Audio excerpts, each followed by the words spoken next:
Habatus Renungan Harian Anak.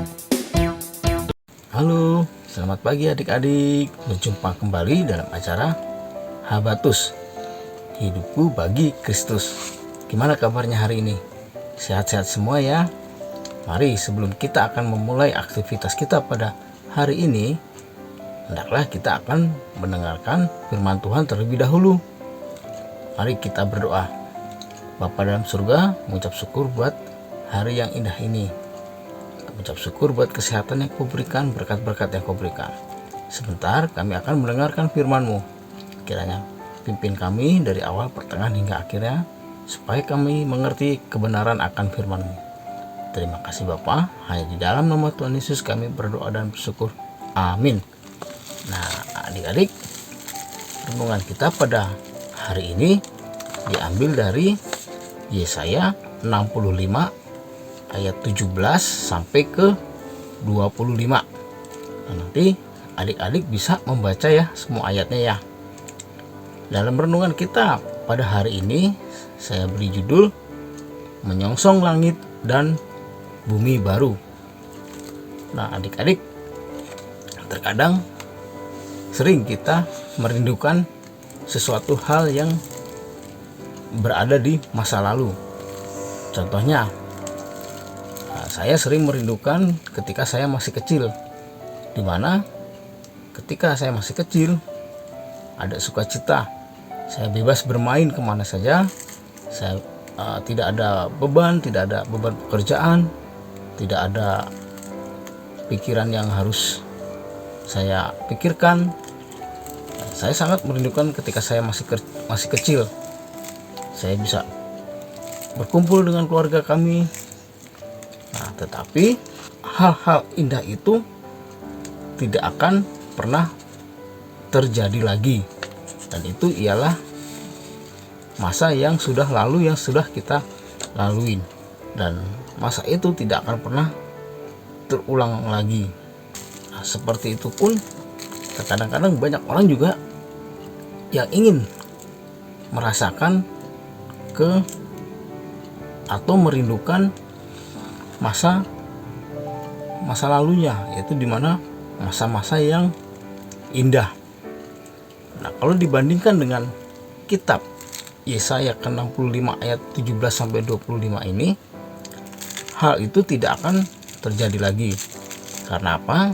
Karena Tuhan akan menciptakan langit dan bumi yang baru.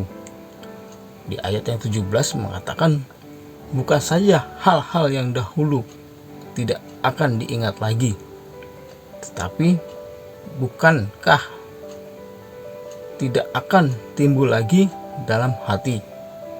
Gambaran itu memperlihatkan betapa perbedaan antara langit dan bumi yang baru dengan yang sekarang yang akan kita alami.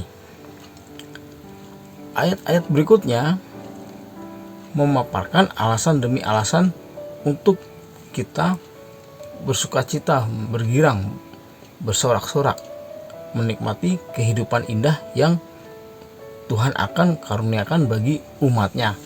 Jadi walaupun masa lalu kita sangat bahagia, sangat senang, tetapi di dalam Yesaya ini bernubuat bahwa Tuhan akan menciptakan suatu masa atau suatu dunia yang baru, di mana banyak sukacita, banyak kegirangan. Kita akan bersorak-sorai penuh dengan sukacita, melebihi di masa lalu kita. Tetapi memang sih pada saat ini kita bisa melihat banyak orang-orang yang hidupnya sampai bertahun-tahun mengalami banyak kesusahan.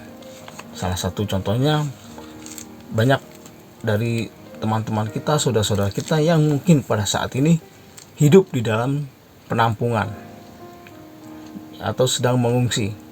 Bisa dari karena ada musibah, misalkan ada yang kebanjiran atau kebakaran, ada juga yang menjadi korban perang, sehingga dengan sangat terpaksa mereka harus tinggal di suatu penampungan.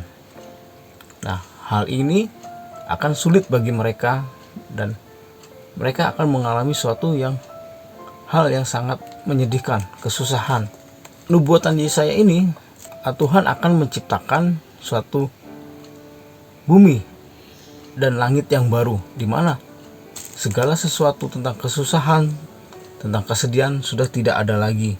Karena itulah Yesaya juga hanya bisa menggambarkan berbagai keindahan langit dan bumi yang baru. Secara keindahan keadaan langit dan bumi yang baru itu yang belum bisa kita lihat, bayangkan saat ini, di masa saat kita masih hidup di dunia ini.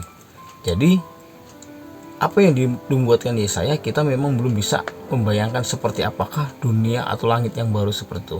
Tapi digambarkan di sini nantinya akan ada kebahagiaan yang kekal.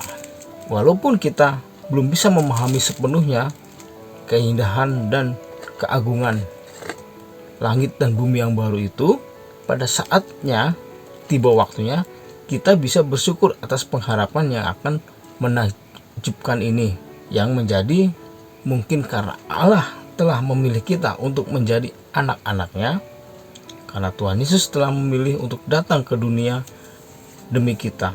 Bersyukur kita ya, sebagai umat yang dipilih Allah, kita akan menikmati langit dan bumi baru yang telah Tuhan sediakan. Nah, pada hari ini kita memperingati hari Jumat Agung, di mana hari kematian Tuhan Yesus di atas kayu salib. Setelah Tuhan Yesus mati, dia bangkit dari kubur dan dia naik ke surga untuk mempersiapkan suatu tempat bagi kita semua, umat yang dipilihnya, orang yang percaya kepadanya, suatu tempat di mana ada kehidupan yang baru di sana nanti, untuk kita dapat terus bersuka cita di dalam nama Tuhan Yesus. Amin. Mari kita berdoa. Terima kasih Bapa, ucap syukur buat renungan pada hari ini Tuhan. Biarlah Tuhan kami boleh beriman, percaya bahwa Tuhan telah menyediakan suatu tempat di mana kami boleh bersuka cita secara terus menerus. Dan kami percaya Tuhan atas penyertaan-Mu. Pimpin kami Tuhan hari lepas hari, supaya kami terus setia kepada Engkau. Terima kasih Bapa. Hanya di dalam nama Tuhan Yesus kami berdoa dan bersyukur. Amin. Adik-adik, sampai jumpa di renungan Habatus lain waktu. Tuhan Yesus memberkati.